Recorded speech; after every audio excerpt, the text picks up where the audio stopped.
कनकपुर गांव में भगवान विष्णु का एक मंदिर था।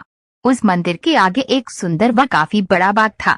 वहीं एक छोटी सी कुटिया में बाग का माली जीतो अपनी पत्नी रामा के साथ रहता था। जीतो सारे दिन बाग की देखभाल करता, पेड़ों को पानी देता था। रामा घर काम करती थी। घर का काम समाप्त होने के बाद वे अपनी कुटिया में तो कभी मंदिर में जाकर भगवान विष्णु के भजन गाया करती थी। एक दिन वे अपनी कुटिया के बाहर एक पेड़ के नीचे बैठी भजन गा रही थी।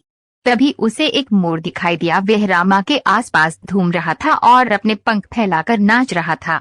रामा ने मोर को नाचता देखा तो उसे बहुत अच्छा लगा। जब तक वे भजन गाती रही, मोर वहीं घूमता रहा। उसके बाद वे कहीं चला गया। शाम को रामा ने जीतो को मोर के बारे में बताया तो उसने कहा, मैंने तो कोई मोर नहीं देखा। अगले दिन भी जब रामा भजन गाने बैठी तो वह मोर आ गया और भजन सुनकर नाचता रहा, फिर चला गया। रामा भजन समाप्त होने पर उसे ढूंढती रही, लेकिन वह मोर कहीं नजर नहीं आया। अगले दिन रामा मंदिर गई और मंदिर के पुजारी से मोर के बारे में पूछा। पुजारी ने कहा, बेटी मैंने तो कोई मोर नहीं देखा, हो सकता है पास के जंगल से आया हो। तब रामा ने कहा, लेकिन बाबा मैं जब भजन गाती हूँ वह तभी आता है और जैसे ही भजन पूरा हो जाता है वह चला जाता है, उसके बाद कहीं नजर नहीं आता। तब पुजारी बाबा ने कहा, बेटी वह कुछ साधु या संत होगा जिसका जन्म मोर के रूप में हुआ है। वह जब भी भगवान श्री विष्णु के भजन सुनता है तो झूमने लगता है। इसी तरह कुछ दिन बीत गए। वह मोर हर दिन भजन सुनने आने लगा था।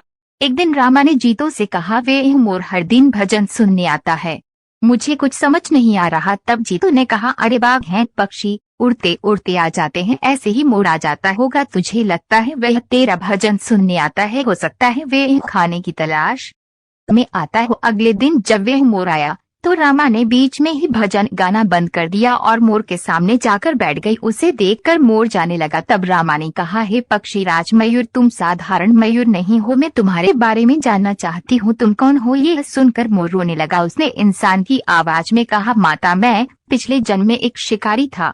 जंगल से मोर पकड़कर उनके पंख निकालकर बाजार में बेचा करता था।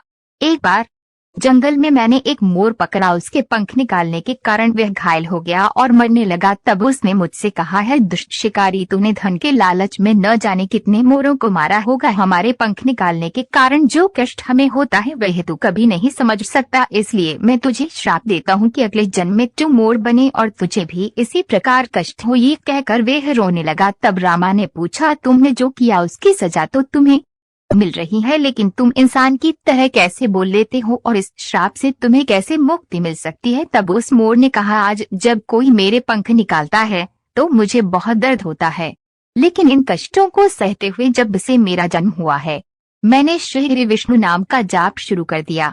इस जाप के कारण मेरे कष्ट कम हो गए। आपको भजन गाता देखकर मेरा मन नाचने को बेचैन हो जाता है। भगवान श्री हरि विष्णु की मुझ पर बहुत कृपा है, मैं कभी भी अपना रूप बदल सकता हूँ। ये कहकर वह सुंदर लड़के के रूप में प्रकट हो जाता है।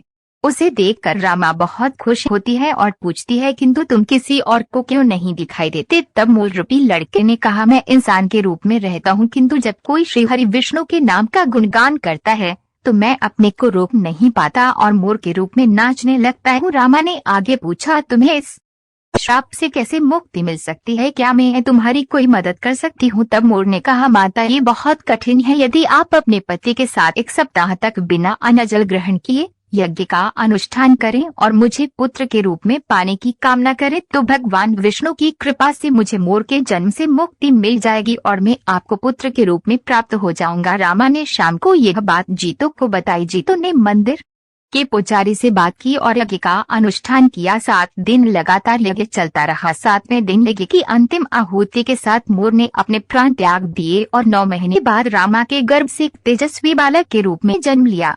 भगवान विष्णु की कृपा से हर प्राणी को कष्टों से मुक्ति मिल जाती है।